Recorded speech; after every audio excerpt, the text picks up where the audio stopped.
Welcome to Positive Philter with your host, Philip Wilkerson, a podcast that focuses on friends, family, health, and career with a little self-help around the way. Please join me in this journey for self-improvement, and I hope that what I have to share will make you a better person, thus making the world a better place.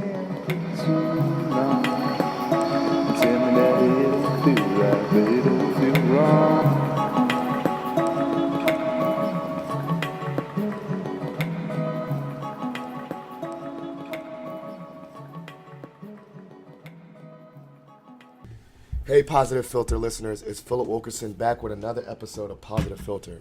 I am joined live in my basement bar, aka man cave, aka baby room, the Loose Shoelace Saloon, by my good friend and fraternity brother, Mr. Kevin Glover. How y'all doing?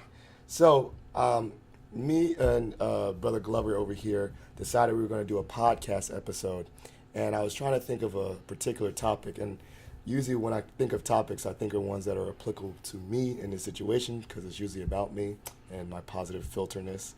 And so with that being said, we thought about the role of mentorship and how important it is for men to support each other professionally as we grow up. And Brother Glover has a special role in my life because he was my mentor on my way to Alpha. So, what better way to talk about mentorship than with my mentor? So, Brother Glover, give the listeners a little bit of background about yourself. Well, I would say, of course, as a lot of people know up here, for me, born and raised in Georgia, so Georgia pride through and through. And I've been, I guess I could say I've been a member for a little over 10 years. So I've kind of seen a lot of things on a college level and outside of college. So I think I kind of brings a unique perspective to the overall experience of the organization. So, I mean, like I said, I've been in it for 10 years. All right, so he's being very humble. He was the former president of my current chapter. He was also president of his undergrad chapter. He says he's from the best region of Alpha. That's right. The South region. No. Southern region. Southern region. He's correcting me. He don't give me trouble. We don't share the same number at all. No, we don't. That's unfortunate. Unfortunate. But regardless of all those things, he's a great mentor. So he said that like those are problems. Yeah, they are. Because we're in the eastern region, and I'm an ace, so quite opposite. Well, you can't have a line without more than 1 point. That's all I'm saying. Okay, well, that's dropping gems. So that's a quote. That's a quotable. So now, the aspect of mentorship is probably pretty important to lots of people. I say that people serve as the greatest resource. If you see something that you want to do, it's usually good to attach yourself to someone that's doing something that you want to do and ask that person for their advice. In particular, for my situation of joining Alpha, you were my mentor, and I looked up to you as an example. But I want to get your perspective. When you look for someone to be your mentee, what are some things that you look for? Well, for me, for someone to be a mentee, I would look for someone that has an open mind, because especially at this stage in our lives, you're a grown individual just like I'm a grown individual, and we have, we're essentially set in our ways to an extent. But the primary piece for me is just looking for that flexibility. Whereas I know I don't have all the answers to everything, just like you don't have all the answers to everything. But between both of us, in some cases, we should be able to come up with something, or through personal experiences that I've had, I could be able to explain to you or express to you like, hey, maybe this is a better option or a better solution, and vice versa, because sometimes, mentors and mentees don't always have to follow the chronological order of ages, for example, because, you don't necessarily have to have an older mentor. You could be younger. Which you are. You're younger than me. Yes, I am. But you are older in experience in Alpha. Yes. So, with that being said, when you were looking for someone, or when you were looking for Alpha in your process, who was your mentor? Well, I would say in college it was a little different, but I guess you could say my mentor of sorts would have been my uncle, my great uncle, because he is an alpha.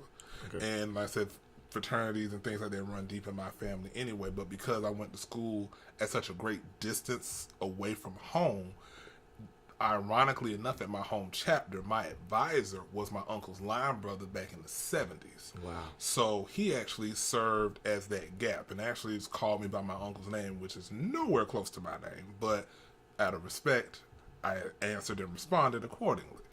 But he was my mentor in the beginning of everything to get me set up for, hey, this is what we're all about. This is what, I would be looking forward for you to do and all of those things. Now, obviously, you said some things of tips like flexibility, open-mindedness, realizing that sometimes mentorship and menteeship is not bound by age or occupation or gender or different things. Like you can mentor someone across different groups. Right.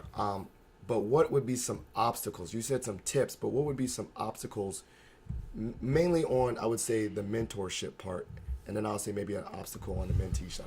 Well, on the mentorship part, like for example, you're looking at qualities in an individual in the beginning, but you're not actually having that conversation with that individual in the mentor-mentee capacity right away. So, I guess our situation was different because we all knew what the end result was going to be. So there were icebreakers and things of that nature. But there also are similar icebreakers at work and places like that. Because like in my company, we have something called Next Gen, where you would be in a room of people that are mentors and mentees and people that are looking for either one. And you would just have conversations and, just to see, all right, is this person compatible? Right. Or could I work with them and, be that mentor for them based off of their needs? And you just have that conversation like we did, when we first met and everything. Right. So sometimes it's not as structured. And that's different because like with our situation, it's a little more structured because as you said earlier, there's an end goal. Someone is there to help you through a process. But in the real world, maybe you're looking for a supervisor to be your mentor. There's not necessarily an end process. Like maybe it might be a promotion, or maybe it's just how to be better and more effective at your job, but it's a little bit looser, right? The objective of why that relationship is established is a little looser. Yeah, I would say also, at least in the working world, I think it depends on company cultures, because a lot of organizations too would like to have their new employees be mentored by somebody that's kind of outside of their scope of work.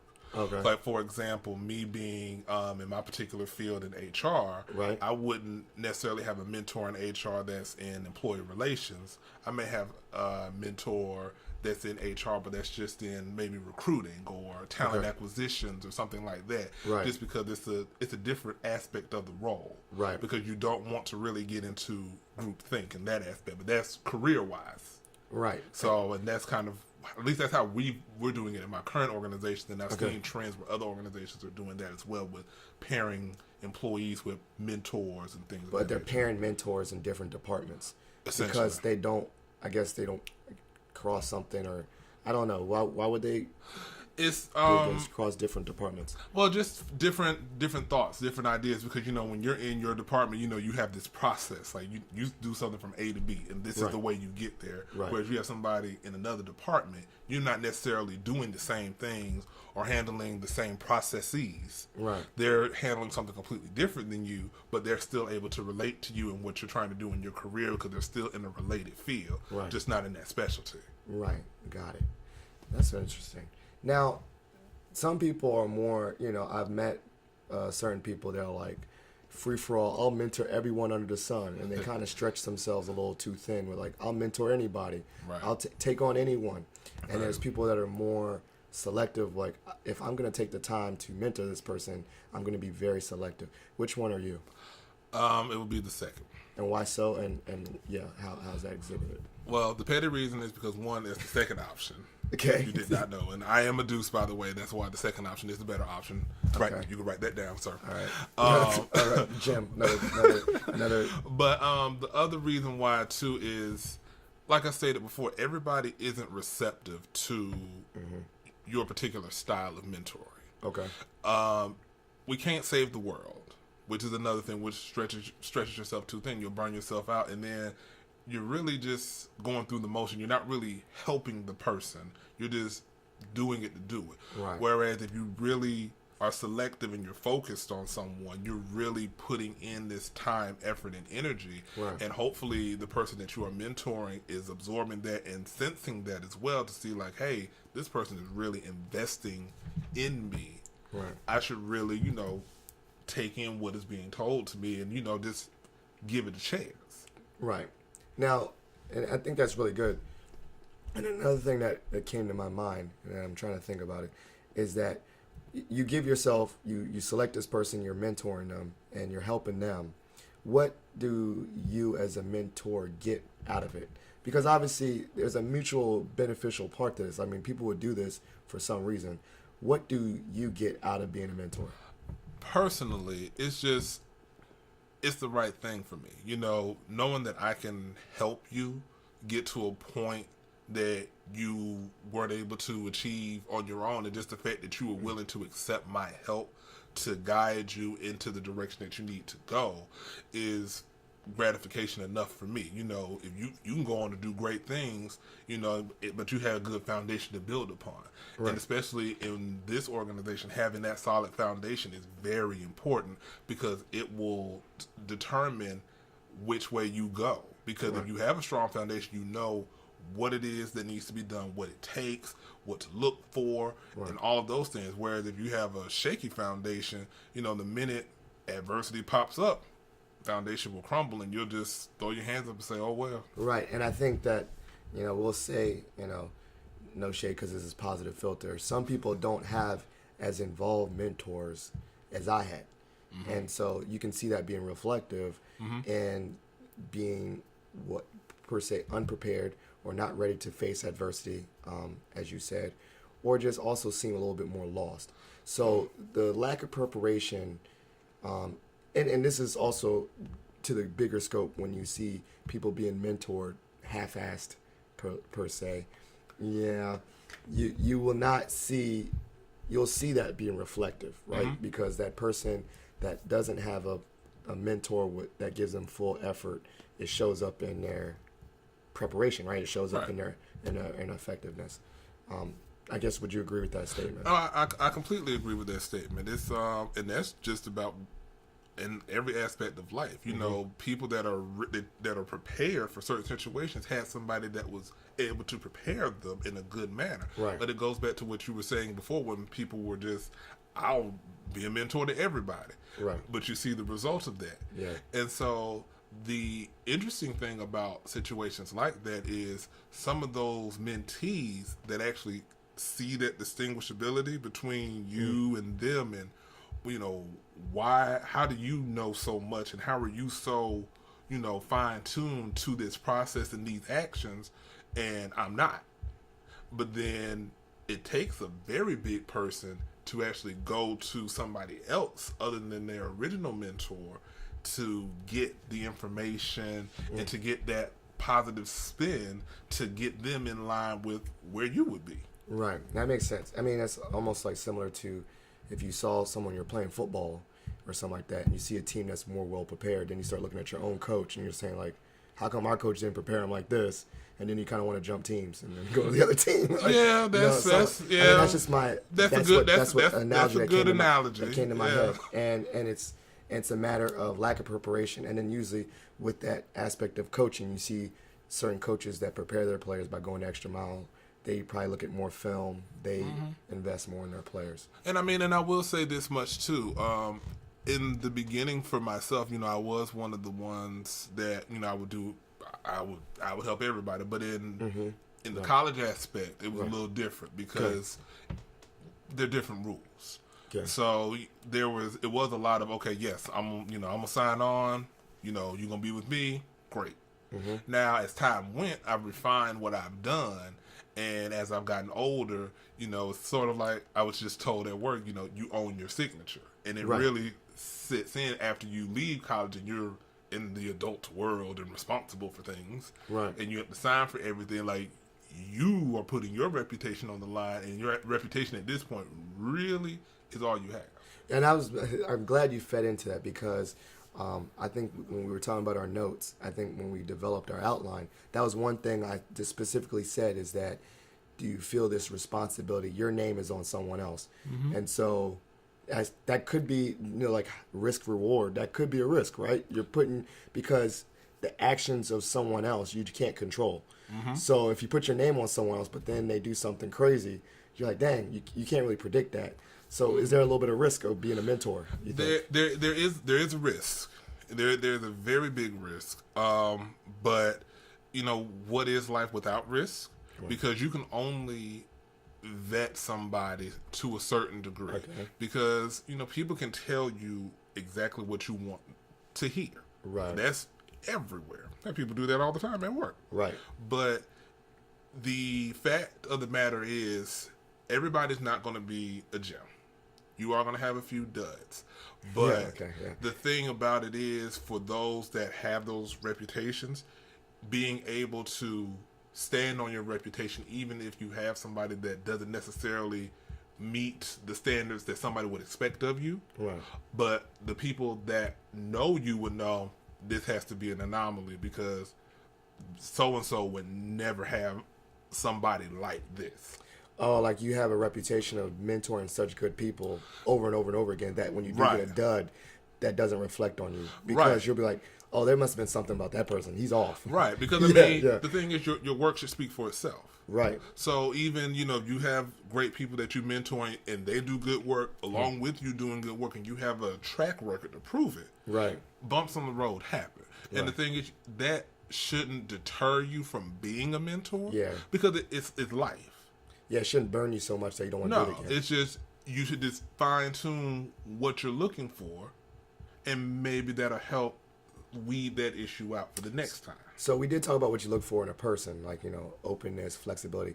What are some signs to look out for to vet people, to make sure that they're good people when you take them under your wing? Well, and I'll say afterwards what I look for with people. Because I was wondering when you were going to come in. I know you got to ask me questions. I don't know, because I'm on interview mode, so I don't know. That's fine. No, that's fine. Your time will come. Okay. Some tell signs would be, I guess, just in conversation. Right. Because if I'm asking you a question and it's a directed question, but you're dancing around so much, but then I try to bring you back in, but you still kind of avoid the primary question. Right. Now, granted, I like a good trick every now and then. I like to mess with people's minds once every blue moon. Right. But SpongeBob meme. Hey, we're not going there. But if that is how you consistently respond to questions, by just diverting and trying to just dance around or to just beat around the bush altogether, or just completely ignore the question all around, it's not worth my time, because you're not receptive to the ideas. Now, I'm not saying, like I said before, my idea is not gold. It's not the final thing. It's just, it should be thought-provoking. Right. Because so directness. So being direct. Hmm? Yeah, because like things I look for in a mentor, so you want to talk, the things I look for in a mentor, we said that already, are people that are doing things that you want to do, that set a good example, that seem like they make sense when they talk, all those things. And then I guess my vetting system is that almost the reciprocal thing that you did. Like, if I feel like I can go to that person as my mentor and they don't make you feel dumb, you ask, I'm a type of person, I ask a lot of questions, like maybe a lot of questions. And not all those questions are going to be good questions. I would say maybe like 7 out of 10 of my questions make sense. And sometimes the 3 that don't make sense to the person I'm asking, they make sense in my head. But point is, you should be able to feel comfortable to ask dumb, like just shoot questions and feel like the person is going to be responsive to your questions. And then 2, I think the responsibility of a mentee, and what I felt responsible to you for was, or also just anyone that supervises me, shout out to Tracy, is that when I'm doing whatever action I'm doing, I want to do a good job, because I don't want to let the person that took their time to invest me down, because that makes me upset. Like if I felt like I let the person that I owe some gratitude to let them down, that really weighs heavily. So I make sure I look for people that are maybe accepting of failure, if that makes sense. Because like I don't think I would do well with a mentor that, like, when I'm screwing up, just adds to that, because I'm already hard enough on myself. So I look for a mentor that's more supportive. Some people need that kick in the butt kind of mentor, right? Like one that's tough love and hard on them all the time.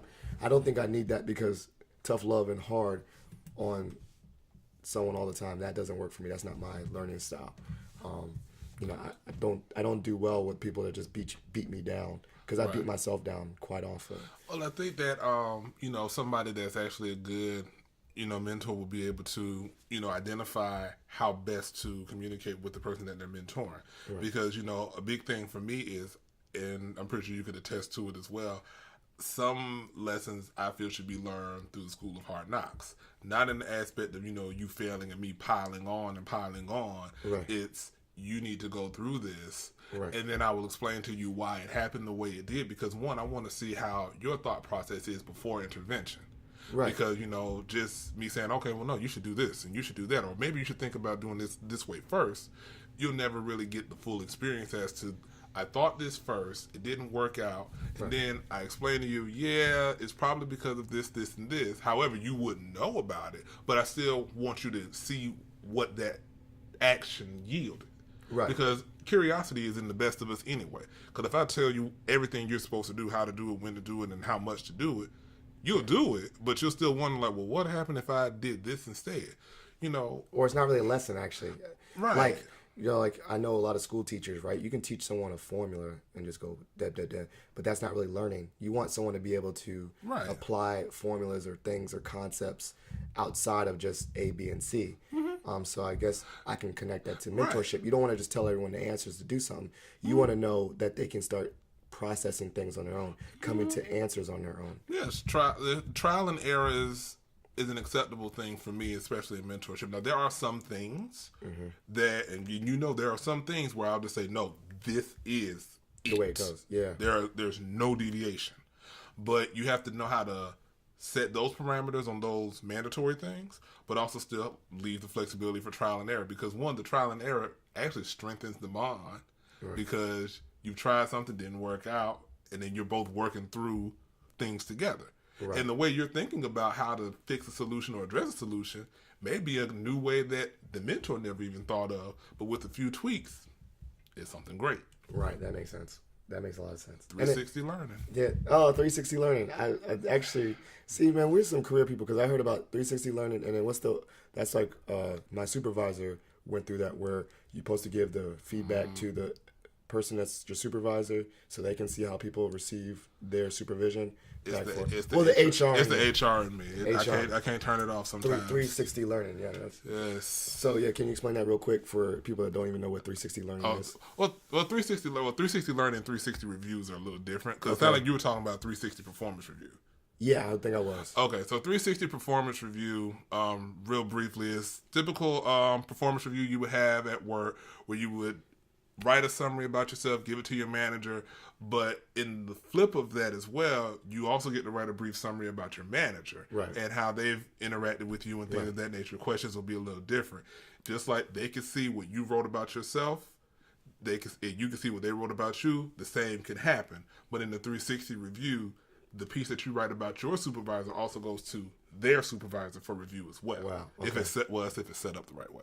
Okay. So that way there's a full dialogue, because your manager may have deficiencies that they may not know. They may think that they're talking to you and giving you instructions in the most clear way, and all they're giving you is a blue piece of paper with nothing on it. It's like, make this pink.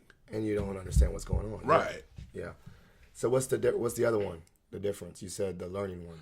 The learning one, it's actually just it's as simple as it sounds. It's more of a collaborative type of aspect, where, like in my case, for example, because I deal with a lot of labor laws and things of that nature, I may run across something that's impactful for my organization that my manager knew nothing about. And so I bring it to her attention. We both vet the whole piece, And because she's actually a lawyer by practice, she'll get details about the law that I would not know anything about. And then we just come together with this consensus of, all right, this is what it is. These are the takeaways from it. These are the specifics. So basically, you bring your own aspects. It's like almost interdisciplinary learning, Right. where you bring whatever your strengths are into that learning environment. She knows a little bit of her expertise. You have your expertise, and hopefully you learn together, like group projects and stuff. And that should help better the relationship between the employee and employer type. Man, of we're thing. so smart. I'm so Yeah, smart. we are. You are. We're smart people. I believe in you sometimes. Yes, scholarship. Yes. Above all, yes. So, I want to say shout out to your other mentee in this process was Kirby, right? And that was a long gap, right? What was the last gap? 2009, I believe. What? Kirby. Yeah, Kirby was 2011. 11. There's a long gap between there. So I have two questions about that gap. One, why did you take such a long gap to mentor someone? And two, was there a difference between mentoring him and mentoring me? And you can say that in regards to personality or just times have changed. Oh, no. Or you've changed too. Oh, that's a long time. It is a long time. The gap would be because of responsibility, as Phil has related to in the introductory period. When Kirby came in, I was just the vice president. I was still actually new to the region and everything like that, so I wasn't really ingrained as I was when you came along or prior to you coming along. In between there, it was a lot of work, like you said, chapter president, a lot of area things and a lot of state things, and so I was a little bit of being all over the place. And you couldn't get full time. Right, and I remember even telling you when, we first met, I said, I'm not somebody you would see a lot in the beginning, but it's not because I'm not doing anything, it's because I am doing things, but Lots it's just of not things. always in the forefront of everybody's purview. Right. So, but I'm always working. Now, the difference between the two of you, Yeah. Kirby is a unique situation. But see, Kirby and I both went to the same college. Right. And so I knew Kirby for years. And I just randomly called him one day. 'Cause I knew he was interested in joining the organization way back when. But time got away. We were in somewhat different circles in college. We hung out every now and then, but we were still kind of in different circles. Right. Just randomly called him, and he was here, and he was still interested. And so because he knew about Mu Delta and me and how I am, it was everything was quick. Right. So he already knew the bare bones, and it was just a completely different thing. Like I think his nickname back then, they used to call him the superstar because he was. That was him, but everybody didn't know that he and I had a previous relationship as far as friendship goes way before he got up here. Got it. So that's where he differs from you because we were in school together. Right. And so and I was also like, we had to give a shout out. We got connected, I would say per se, by our mutual good friend Maurice. Yeah. And I'm sure that Maurice said some things on my behalf to say I was a good dude. That do you think that Maurice's opinion of me had a influence on your decision to make? Yes. I do think that's also another key piece in a lot of this too. Especially when you are trying to get to know somebody and another person that you hold in a high regard can speak for you in a very positive light. Right. That helps. And it helps immensely. So yes, what Maurice has said to me was, basically the cherry on top to kind of help with my decision because I hold him in a high regard in his opinion. And I think that's another example, I think another vetting process about mentorship is you said the one thing, right? Like your reputation precedes you. So therefore, when you introduce other people, I think that's a big deal, right? Like connecting, when I'm working with students, if I were to, think of as a specific college student that I want to take under my wing and mentor separate than career services, his reputation on campus, the organizations that that student affiliates himself with makes a difference, and then maybe what teachers or other faculty members say about that student makes a difference. And so that all comes into play when you decide to put your name and reputation on one person. Exactly. Can you speak upon, and not even in the organization, because you only had me and Kirby, can you speak upon a part where you got burned in mentorship, maybe in a work way or another way, and explain when you got burnt in that relationship, what was the lesson you learned from that? As far as mentorship goes, I won't say I've been burned in the sense, let down a couple of times. Yeah, let down. Okay. Yeah, I would think though the biggest thing for me was in the reverse when I was actually a mentee Yes. with someone, and my mentor essentially, burned me for a lack of a better word, but it was just the mentor was not the appropriate person. So how can you explain that? Like, did they not invest and just kind of ghost you? It, You thought you had an expectation of what you get some help from, and then it didn't happen. There was an expectation that wasn't met. I would say that when questions and issues arose, and I was expecting some type of guidance, like, hey, like, what do you think? Like, what should I do? It's like, oh, you'll figure it out. So, okay. And I mean, if that's your only answer to everything, you can figure it out. I believe in you. I trust you. Whatever it is you want to do. But that's not what I came to you for. There's I know there's guidance there, right? Like I know what's in my mind, but this is all new. Got it, and that makes sense. I mean, that makes a lot of sense, because I bet I would say if I came to you and said, I can't even call you Brother Glover at that point, so Mr. Glover. So I would say if I had an issue and you're just like, you'll figure it out, like, no, they're not. That's why I called you. I called you because I couldn't figure it out. Right. And so I mean, that kind of defeats the purpose of the whole thing. Yeah, it kind of defeats the purpose of the whole thing. Like I called you for help. Like, help me. Right. Now, I mean, as far as as far as the letdowns are concerned, right. For me, the big thing is you come into this with expectations. Right. You have expectations, I have expectations. Right. So I lay out what those expectations are. Right. And, sort of like once you obtain what you want in the end, it's like all those expectations that we mutually said, like, you expect from me, I expect from you. All the things I expect for you in the expectation column just went out the window. It's like we never had a conversation about it. Like, for example, this is a very loose example. My expectation for you would be to, clean the dishes every third Sunday or something like that, right? Okay. You're like, that's part what my wife would probably say is an expectation. Well, hey. Okay, so I'm not saying that we talked about that, but I'm just saying, maybe. Right.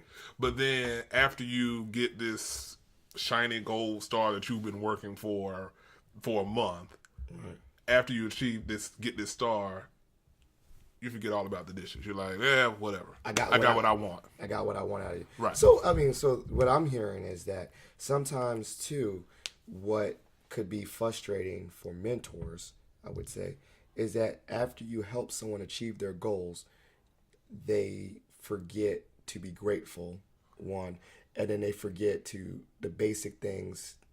I don't know, just like a thank you kind of thing. I don't know. Well, I'm just hearing like I got what I want out of you. Now I don't need you. And you, as a mentor, you can feel discarded. Well, somewhat. I mean, now the grateful and thankful piece, I think that's a little.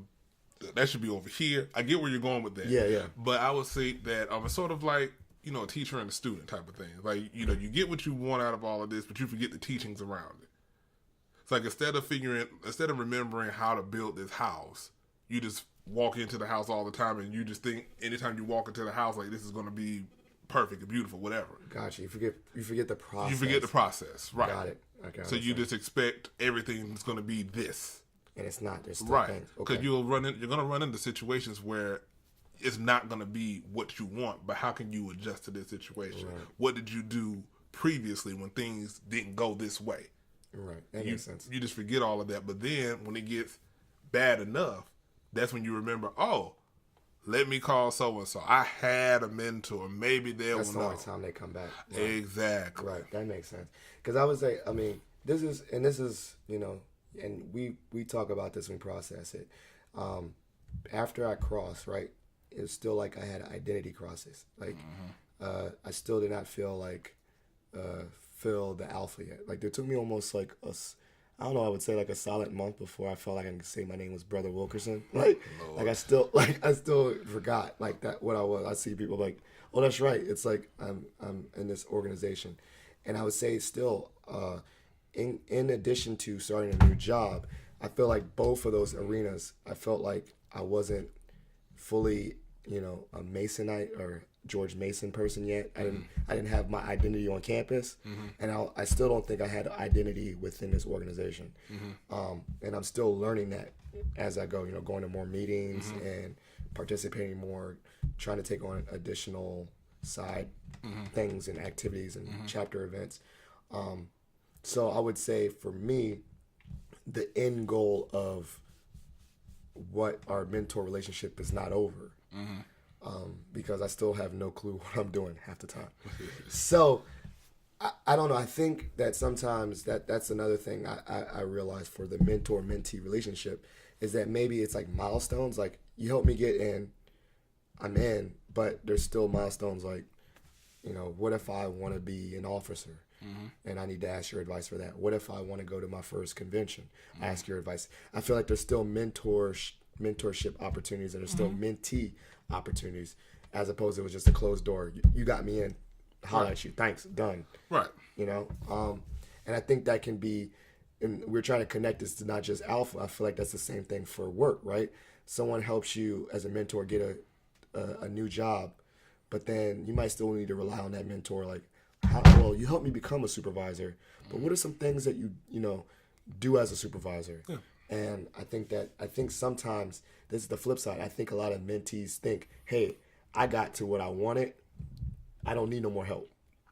And I'm the type of person, I'm like, well, you helped me get to where I wanted, but I still got a lot way to go, and you can still help me get to where I want. Like I still need your help. I'm still humble enough to say, like, I don't know it all. I think that comes with a little bit of like putting your ego to the side, which I probably never really had a problem with in the first place, ego. But I think that sometimes with the mentee relationship, that's a big piece. The big piece is you are fully acknowledging that someone has an expertise or knowledge that is stronger than yours, and you still have to be humble no matter if you advance or not, that person still may have a knowledge that is more advanced than you.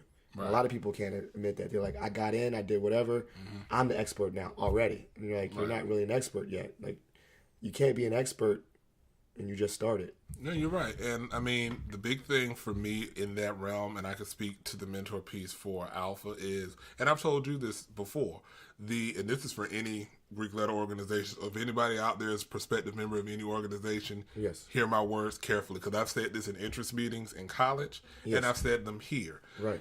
The letters that you wear should not define who you are as a person, because you sought out the organization that you're trying to be a part of. Right. If they are not lined up with you, then you should look for the group that does. Because at the end of the day, yes, you are Phil the Alpha, but you're still Phil. Right. Nothing about your personality or you as a person should change because of this organization. Right. You as a person should be able to enhance what we are doing as an organization, because there are other individuals like you. And the problem that was pretty prevalent, it's actually still prevalent in some colleges, is people join organizations for the stereotype and want to live up to that stereotype. And then they change their whole personality after they become a member. Right. Whereas, I could say, yes, I've seen that in college, but I also see how, people in the alumni levels that try to do the same thing, but most people at this point, they're just like, I'm me. Well, I mean, I'll be totally transparent. I felt like sometimes I even feel like I needed a change once I'm in, like do I have to be less goofy or corny, or, my ill Phil awards are stupid. Like, are we so scholarly? And, I felt like when I got in, I got to be like more sophisticated. Like, I don't know. I mean, we wear suits to every meeting. This is the most I've ever wore a suit in my entire life. Like, wearing a suit to every meeting. Like, and so I really did struggle with like, yo, am I supposed to be like more like sophisticated or something. I don't know, but Well, I mean, look. and they're like, when we're going through, we keep on hearing quotes about like how scholarly and how manly and we're so sharp, we're the sharpest. All of those things are true. They are very true. I was going to say, Maggie, sometimes she's like, you're an alpha now. Like, can you like wear a suit better?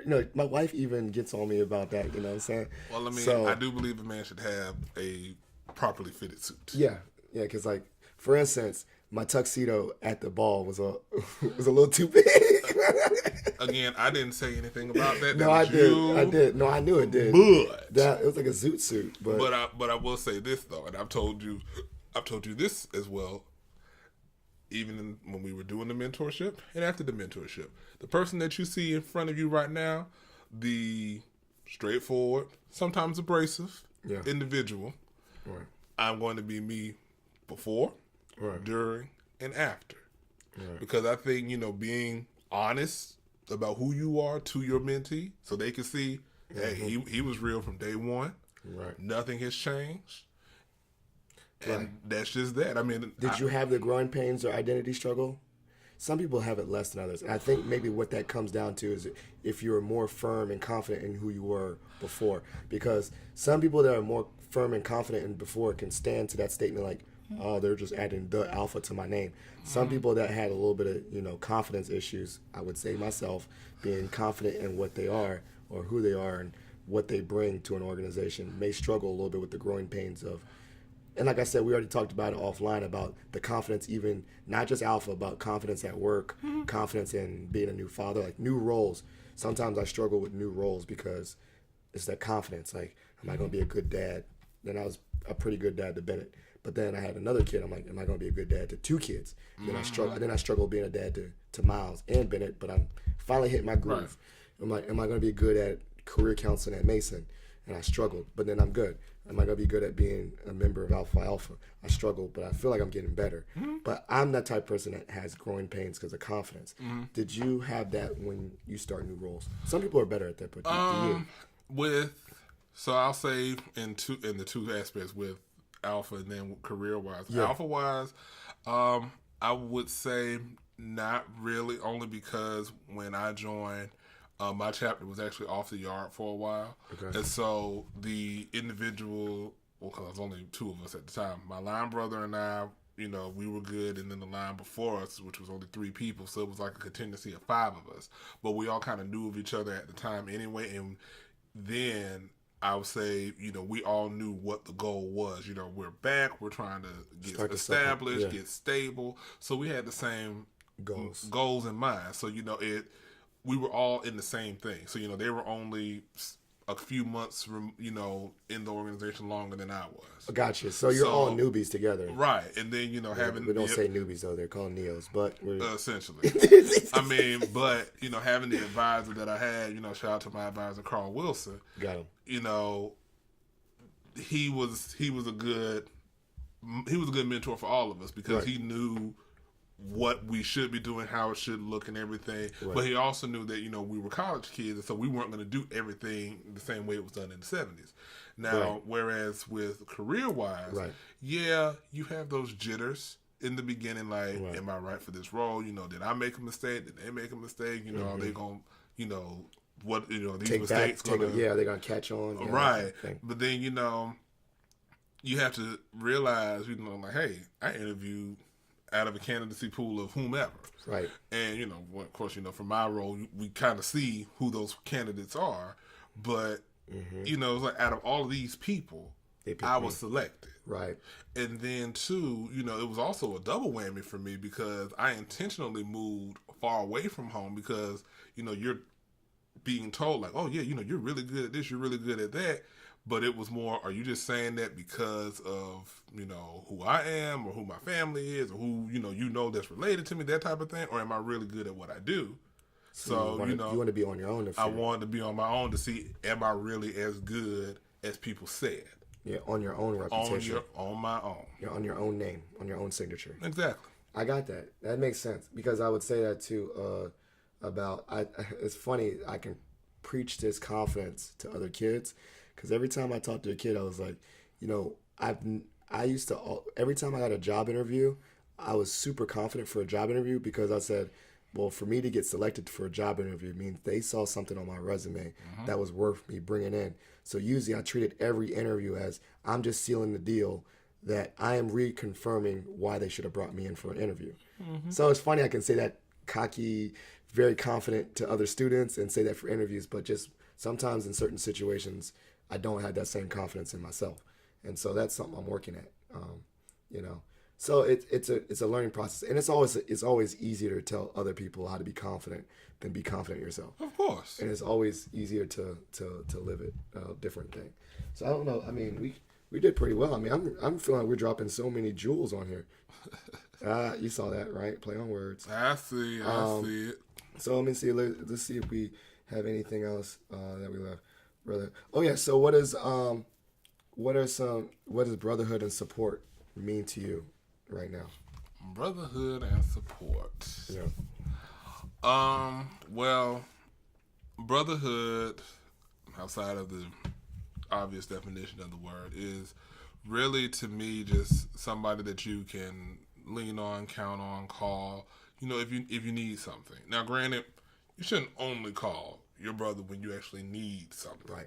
You should call, you know, saying like, hey, how are things going? You know, just to check in on people. You know, that's the point that I would like to make, because the one thing that I would hate to be known for is whatever Brother Glover called us because he wants something. You know, like, no, I want to call like, hey, I haven't heard from you in a while. How's everything going? You know, or even send a quick text message. You know, like, hey, what's going on? You know, how's everything? Let's go grab a drink and everything like that. So I think brotherhood today should be, you know, like I said, checking on people in the good and the bad times, so you can have that full hot 360 relationship with the person, because you just don't want to be in the need. And the same thing goes with the supporting aspect of it too. It kind of just rolls in with all of that, because if you are a good brother, you would be able to know when someone would need that extra support in a time of need and what have you, and you would know how to give that support, because some people cry out for help, but this is the first time you've heard from them. You don't really know what's been going on, so you don't really know how to help. It's a long gap. Right. So makes sense. And so, what plans do you have for the future? Or I don't know, maybe in regards to mentorship, do you see yourself doing this again, mentoring people, particularly for this? Or maybe then or at work too. How about that? Well, as far as the organization is concerned, I'm not going to shut the door on anything. I will say, as I've said before, I would have to see something in somebody for me to take that step and do it again, because it is a very involved process. It's very involved. It's very involved, and it's very time consuming. Right. But I'm not going to say no to not doing the mentorship piece ever again. It will just, I'd have to be knocked off my feet. Gotcha. You know, you gotta be wild. Right. That means I was wowing. Wowing. Ooh, don't say wooing. Just say you were just a great candidate. You were just a great candidate. I was wowing. I was wooing. All right, so this is the part of this episode that wasn't an outline. I don't know if you listened to past episodes before. Well, we have a segment called Shot for Shot. Coincidentally, it could be about basketball, or it could be about my liquor here in my basement. So with this Shot for Shot, you get to ask me any question you want, not related to the mentorship, and I have to answer honestly. And I get to ask you any question not related to mentorship, and you have to answer honestly. Do you want to go first? I go first. You go first, 'cause I had to think. Okay, so I thought of my question like all day, so I got a chance. Terrible. So I'm looking at you right now, and you're wearing a Georgia Bulldogs hoodie, right? But we also know that you are a huge Atlanta Falcons fan, right? So let's do this scenario. You have $1,500 for tickets, right? And I think it's February, so that either the Georgia Bulldogs are in the national championship or the Falcons are in the Super Bowl. What game are you going to, and why? Can I ask follow-up questions first? You could. Okay. Who's Georgia playing? Who's Atlanta playing? And where are they playing? Well, okay, I guess we'll assume that most times if it's football, it'd be like Ohio State or something, or another SEC team. So that'd be, you can say insert SEC team or Ohio State, which, I'm sorry for people that are Michigan fans that I said their name. And then for the Falcons, it would be the Patriots, sequel. The Patriots sequel. That was a very painful time in my life. That would be the choice. 15 and also location. It'd be in the both games would be in the Georgia Dome. Well, the Georgia Dome's not there anymore. Okay, whatever. The Mercedes-Benz Dome. Is that what it's called? No. Mercedes-Benz Stadium. I'll just call it the Somewhere Georgia. in Atlanta. We'll just call it the Georgia World Congress Center, where it's connected to. It'd be there. So that's your choice. You have two, and you can't go to both. I can't go to both. No. And you can take obviously you can go with a friend, but you have to go to one of those. But you said they're both in February, right? Well, I meant the national championships usually in January. Oh, okay, because I'm making sure I get these specifics correct. Okay, well you have only a choice for one. Okay, that's fine. The budget wise. Well, I would probably go to the Georgia game, only because I've been to the Super Bowl, and the budget that you've given me wouldn't get me into the game. I see. You really broke it down. I shouldn't have said budget. Who do they play in the Super Bowl? Who'd you see? Who'd you see? Atlanta. Oh, you went to that one? Yes, I was in Houston. Oh, wow. Yeah, $1,500 doesn't get you anything in Houston. Well, I got 15. I went to the Super Bowl for $1,500. It was Steelers versus Arizona. We were nosebleed. Yeah, that's nosebleed. But I was able to do. We was in the game. I was able to do everything else and still watch the game in the fan headquarters with all the celebrities and yada yada yada. Okay. So $1,500, I got a ton of stuff. So you're going to the college game. I'm going to Georgia. Going to Georgia versus insert any SEC team or yes, Ohio I State. would go to the Georgia game because, like I said, I've been to the Super Bowl. Check. I will go to a national championship game. Check. Okay, good. My turn. Your turn. Ooh. Football. I have an idea. Yeah. Why, good sir, do you always try to stir up issues with Maurice and I during football season on two particular games? Oh, the games? The games of the team that will not be spoken in my presence. Yeah, the teams that will not be spoken. So I think the fans will have to say it's another, for the listeners, it's another NFC South I'll team. describe the team. I apologize to Maurice in advance. It's a team from down there in, I don't want to offend New the people Orleans. from New Orleans, the good people of New Orleans, but the team you don't like. Okay, fine. The people of New Orleans are fine. I stir that up because because I like to play up the rivalry of the Redskins and Cowboys, and I did not know, to my ignorance, that your rivalry was that heated. So for me, it's so odd to see another rivalry, and I like to just poke the bear, basically. And I will eventually someday get my split jersey down the middle with the representation of both SEC teams. But we're not talking about the SEC. Not the SEC, I meant the NFC South teams, and I'll wear it in both brothers' presence. Maybe if I get enough money to go to Vegas, and you're both at Vegas, I'll get that split jersey. It will custom burn. made. Custom made. I think it'll be half Matt Ryan, half Drew Brees. Oh. I don't know what number that would be. What number would that be?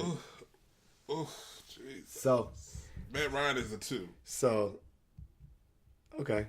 Well, then, that's my answer. I just want to poke the bear, and I'll also like to keep you guys connected that week because I'm all about brotherhood and support.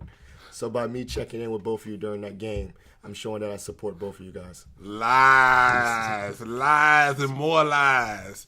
For the listeners out there, we have told him before, Maurice and I have an established agreement during this time. We do not speak to each other. We do not talk about the game for at least 2 weeks because we value our friendship more than a football game. I value both of you guys, so I'm just checking in on both of you guys. Uh-huh. I think this is a quite informative episode.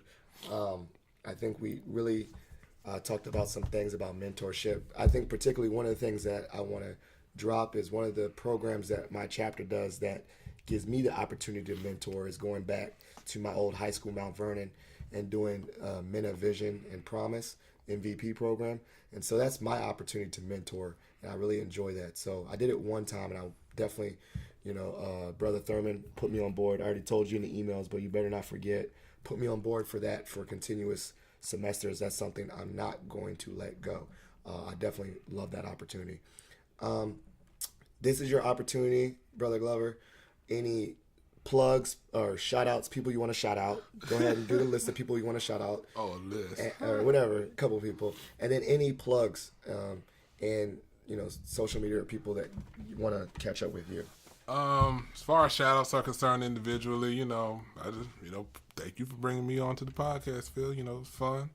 Plugs, I will do, put a plug in for our other frat brother, Raymond Spence from EPI, Norfolk State. He has a band here in DC called Say Leaf. It's a great neo-soul fusion R&B band, great music. Like, trust me, these guys are awesome. I've heard them perform multiple times. If you want to hear them, they play at Smith Public Trust the second Wednesday of every month, and Busboy and Poets the fourth Wednesday of every month, both locations in DC. So, and those will be in the show notes. We'll put the information in the show notes. Yeah, I mean, they have a Facebook page and everything, and I think they even are working on the EP right now. So, I mean, will the EP be on iTunes eventually or something? It could be. That's a question I'd have to ask them. But shout out to them. Yeah, Say Leaf. The meaning of Say Leaf, because he would kill me if I didn't say it, is, I think it's That's Love is French. Yeah, it's French. But so, Say Leaf. I guess shout out to Roland, Survivors of Chaos. They know who they are. Shout out to Brother Hyman, who said he wants to be on the podcast eventually. So I guess now I'm saying it out loud. He has to be on the podcast. Shout out to Maurice for introducing Kevin and myself. Shout out to Brother Bates. I think we're a mutual connection as well. Yeah, it's the good brother district director. Yes. Yeah. And shout out to Alpha. Or shout out to Theta Rolanda too, right? Yeah, shout out to Alpha. Ooh, Lord. And Theta Rolanda. But thank you so much for being on the show. Listeners, I hope this was good for you. And if you want to be a mentor, just be open, be yourself. And also, if you want to be a mentee, be open and be yourself. I think that pretty much sums up everything. Yeah, go Dogs. Thank you for listening to Positive Philter, a podcast that focuses on family, friends, career, with a little self-help along the way. If you enjoyed this podcast, please share it with your family and friends, and like the Facebook page, Spreading Positivity of Movement. Thanks for listening.